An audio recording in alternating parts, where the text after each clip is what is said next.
अस्सलाम वालेकुम। प्रोग्राम किसान कहानी के साथ मैं हूं आपका मेज़बान रिजवान खान। इस प्रोग्राम का आगाज़ करने का मकसद ये था कि हमने आपको बताना है कि किसान के लिए क्या ज़रूरी है, काश्त के लिए क्या ज़रूरी है और सबसे बेहतरीन चीज़ कि कौन सी फसल कब कैसे काश्त की जाए।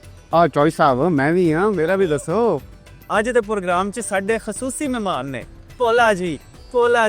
ਅੱਛਾ ਭੋਲਾ ਜੀ, ਮੇਰੀ ਗੱਲ ਸੁਣੋ, ਤੁਸੀਂ ਇੱਥੇ ਕਿਉਂ ਆਏ ਹੋ ਭਲਾ?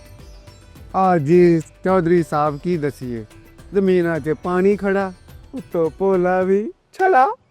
ਸਭ ਤੋਂ ਪਹਿਲਾਂ ਭੋਲੇ ਤੂੰ ਕੀ ਕਰਨਾ ਭਲਾ, ਤੂੰ ਬਾਖਬਰ ਕਿਸਾਨ ਦੀ ਮੋਬਾਈਲ ਐਪਲੀਕੇਸ਼ਨ ਡਾਊਨਲੋਡ ਕਰ ਲੈਣੀ। ਜਿਵੇਂ ਕਿ ਤੈਨੂੰ ਮੈਂ ਵਿਖਾ ਰਿਹਾ ਕਿ ਜਦੋਂ ਤੂੰ ਐਪਲੀਕੇਸ਼ਨ ਡਾਊਨਲੋਡ ਕਰੇਂਗਾ ਇਹਦੇ ਵਿੱਚ ਤੇਰੇ ਕੋਲ ਸਾਰੀ ਐਡਵਾਈਜ਼ਰੀ ਆ ਜਾਣੀ। ਜਿਹੜੀ ਤੂੰ ਲਾਣਾ ਆਲੂ, ਕਿਉਂਕਿ ਤੁਹਾਡੀ ਜ਼ਮੀਨ ਚਾਹੀਏ ਕਿ ਰੇਤ। ते आलू दा दरख्त किथों लभेगा चौधरी साहब? ਯਾਰ ਭੋਲੇ ਤੂੰ ਤੇ ਪੂਰਾ ਹੀ ਭੋਲਾ ਹੈ। ਆਲੂ ਦਾ ਦਰਖਤ ਨਹੀਂ ਹੁੰਦਾ, ਆਲੂ ਦਾ ਬੀਜ ਹੁੰਦਾ ਹੈ ਤੇ ਆਲੂ ਦਾ ਬੀਜ ਤੁਸੀਂ ਇੱਕ ਸਰਟਨ ਸਾਈਜ਼ ਦਾ ਲਾਣਾ ਹੁੰਦਾ ਹੈ, ਮਤਲਬ ਨਾ ਜ਼ਿਆਦਾ ਵੱਡਾ ਤੇ ਨਾ ਜ਼ਿਆਦਾ ਛੋਟਾ। ਖਾਸ ਤੌਰ ਤੇ ਇਨ੍ਹਾਂ ਦਿਨਾਂ ਵਿੱਚ ਜਦੋਂ ਤੁਸੀਂ ਆਲੂ ਲਾਓਗੇ ਦਰਜਾ ਹਰਾਰਤ ਹੁੰਦਾ ਹੈ ਜ਼ਿਆਦਾ, ਇਸ ਕਰਕੇ ਕੱਟ ਕੇ ਨਹੀਂ ਲਾਣਾ, ਜਦੋਂ ਕਿ ਪੂਰਾ ਬੀਜ ਲਾਣਾ।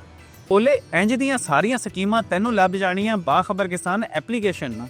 ਤੇ ਹੁਣੀ ਡਾਊਨਲੋਡ ਕਰ ਤੇ ਸਾਰੀ ਦੀ ਸਾਰੀ ਮਾਲੂਮਾਤ ਤੋਂ ਪੜ੍ਹ ਲੈ। ਤੇ ਜਦੋਂ ਤੱਕ ਤੇਰੇ ਕੋਲ ਡਾਊਨਲੋਡ ਨਹੀਂ ਹੁੰਦਾ ਤਾਂ ਆ ਜਿਹੜਾ ਤੇਰਾ ਮੋਬਾਈਲ ਆ ਇਹਦੇ ਤੋਂ ਸਿਰਫ ਇਹ ਸਕਰੀਨ ਤੇ ਦਿੱਤਾ ਨੰਬਰ ਡਾਊਨਲੋਡ ਕਰ ਤੇ ਮਾਹਿਰੀਨ ਨਾਲ ਗੱਪ ਲਾ ਲੈ।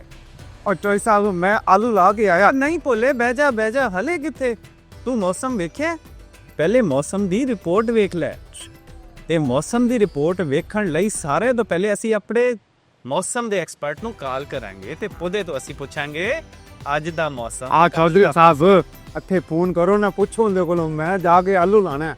ਭੋਲੇ ਤੇਰੇ ਨੰਬਰ ਤੋਂ ਤੇ ਨਹੀਂ, ਚੱਲ ਮੈਂ ਤੇਰੀ ਅੱਜ ਮੌਸਮ ਦੇ ਮਾਹਿਰ ਨਾਲ ਗੱਲ ਕਰਾਣਾ, ਠੀਕ ਹੈ? ਤੂੰ ਮੇਰੇ ਨੰਬਰ ਤੋਂ ਅੱਜ ਗੱਲ ਕਰ ਲੈ ਤੇ ਕੱਲ ਤੂੰ ਆਪਣੇ ਨੰਬਰ ਤੋਂ ਆਪੇ ਹੀ ਗੱਲ ਕਰ ਲਈ।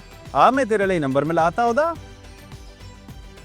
ਆ ਲੈ ਭੋਲੇ, ਮੌਸਮ ਦੇ ਮਾਹਿਰ ਨਾਲ ਗੱਲ ਕਰ ਲੈ, ਉਹਨੂੰ ਪੁੱਛ ਮੌਸਮ ਕਿੱਦਾਂ ਭਲਾ। हाँ जी सलाम अलैकुम। जी मैं काड़े तो गल कर रहे हैं जी, मैनू दसो मौसम किवें दा है, मैं आलू ला सकदा कि नहीं? इस हफ्ते पाकिस्तान में तकरीबन 100% इलाकों में मौसम खुश्क रहेगा। बारिश के बिल्कुल इम्कानात नहीं है। पंजाब के मैदानी इलाकों में और सिंध के मैदानी इलाकों में स्मोक की शिद्दत बढ़ेगी। कराची के लाहौर के इलाकों में, फैसलाबाद के इलाकों में, पोटवार के इलाकों में मौसम खुश्क रहेगा। रात को सर्दी होगी, दिन में गर्मी होगी। इस तरह पंजाब के मैदानी और सिंध में भी दिन में गर्मी होगी, रातें कुछ खुशगवार होंगी। मुल्क के शुमारी इलाके, पहाड़ी इलाकों में फ़िलहाल मौसम जो है रात को सर्द, सुबह सर्द और दिन खुशगवार हैं। बलूचिस्तान में भी यही मौसम है। अगले 1 से 2 हफ्ते के दौरान बारिश के बिल्कुल इम्कानात नहीं है। मौसम ज़्यादातर खुश्क रहेगा। नवंबर के शुरू में उम्मीद है कि कुछ बारिशों के सिलसिले आ सकते हैं। और जी चौई साहब ਜਿਹੜੀਆਂ ਤੁਸੀਂ ਮੈਨੂੰ ਸਕੀਮਾਂ ਦਸੀਆਂ ਨੇ ਨਾ, ਉਹਨਾਂ ਤੇ ਮੈਨੂੰ ਇਜਾਜ਼ਤ ਦਿਓ ਤੇ ਇੱਕ ਜੱਫੀ ਤੇ ਨਾਲ ਪੱਪੀ ਵੀ ਦਿਓ। ਨਹੀਂ ਭੋਲੇ, ਭੋਲਾ ਬਣ, ਭੋਲਾ ਰਿਕਾਰਡ ਨਾ ਬਣ ਯਾਰ, ਜਲਦੀ। ਬਹੁਤ ਨਾਜ਼ਰੀਨ ਸਾਰਿਆਂ ਦਾ ਸ਼ੁਕਰੀਆ। ਹੁਣ ਅਸੀਂ ਭੋਲਾ ਕਾਬੂ ਕਰਨਾ ਹੈ। ਅੱਲਾ ਹਾਫਿਜ਼। ਚੱਲ ਭੋਲੇ ਚੱਲ।